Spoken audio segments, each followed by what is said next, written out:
buhay pa siya kanina, ngayon dead ball na. Fresh tilapia prito. Yan. Perinito siya sa healthy mantika, kailangan. Ito sa coconut oil. Yan, okay.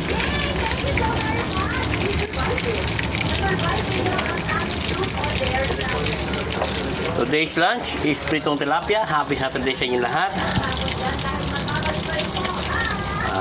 Masarap to. May siyempre bumili tayo sa tindahan ng gata. Ito ang kombinasyon yan. Yan, ginataan lang ka. Pinin natin kita baroy. Ayun. Kaya please like and